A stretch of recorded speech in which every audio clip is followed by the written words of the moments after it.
ഞാനും അച്ഛനും കുട്ടികളും കൂടെ ഇന്ന് പാടത്തേക്ക് ചക്കടാൻ വേണ്ടി പോയി.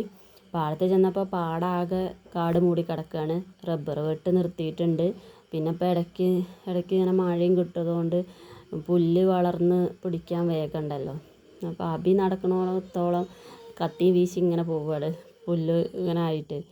പിന്നെ രാവിലെ അടുത്ത് അച്ഛൻ പറഞ്ഞു താഴെ കുറേ വലുതൊക്കെ ഉണ്ടായിരുന്നു, അതൊക്കെ പഴുത്ത് ചീഞ്ഞ് പോയിട്ടുണ്ട് അറിയുന്നുണ്ട്.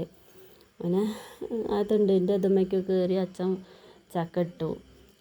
പോയതല്ലേ എഴുതിയാണ്ട് ഞങ്ങൾ കുറച്ച് തോനെ ഇട്ടുകൊണ്ട് പോകുന്നു. പിന്നെ 2 പേർക്കൊക്കെ കൊടുക്കാനുണ്ടായിരുന്നു. ആ തിണ്ടിൻ്റെ അപ്പുറത്ത് തോടാണ്, മതിൽ കെട്ടിയതാണ് തോടിന്. അങ്ങനെ കുറച്ച് ഒന്നിടുമ്പോൾ ചിലപ്പോൾ അതിൻ്റെ ഒപ്പമുള്ളതും അങ്ങനെ ചാടി, അതൊക്കെ ചെറുതാണ് എന്നാലും മൂപ്പൊക്കെ ആയിട്ടുണ്ടായിരുന്നു. അങ്ങനെ ചക്കയൊക്കെ ഇട്ട് ഞങ്ങൾ പിന്നെ അബിയും അച്ഛനും കൂടിയും ചാക്കിലാക്കിയാണ്ട് വണ്ടീൻ്റെ അടുത്ത് വണ്ടി റോട്ടുമ്മ നിർത്തിയതായിരുന്നു, അങ്ങോട്ട് കൊടുന്നു. ഞാൻ പിന്നെ ഓരോന്ന് കയ്യിൽ ഇതാക്കി കൊടുന്നു. അല്ലും അതും വണ്ടിയിലിരുന്നു. അവർ പിന്നെ നിറയെ കൊതുകും ഉണ്ടായിരുന്നു. അപ്പോൾ ഇങ്ങോട്ട് ഇതിൻ്റെ അടുത്തേക്ക് വന്നില്ല. പിന്നെ വീട്ടിലെത്തി ചക്കയൊക്കെ എടുത്ത് അതിലൊന്ന് പഴുത്തിട്ടുണ്ടായിരുന്നു ചെറുതായിട്ട്. അപ്പോൾ അത് ഞങ്ങൾ അപ്പോൾ തന്നെ മുറിച്ച്. അതുവിന് ചക്ക ഭയങ്കര ഇഷ്ടമാണ്.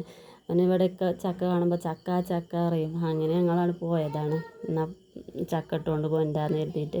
അങ്ങനെ അത് അപ്പം തന്നെ മുറിച്ച് ഞങ്ങളെല്ലാവരും കഴിച്ചു. ഇനി ഓരോ ചക്ക വിഭവങ്ങളുമായിട്ട് കാണാം. ബായ്. എല്ലാവരും ഞങ്ങളുടെ ചാനലൊന്ന് സബ്സ്ക്രൈബ് ചെയ്യണേ. Thank you.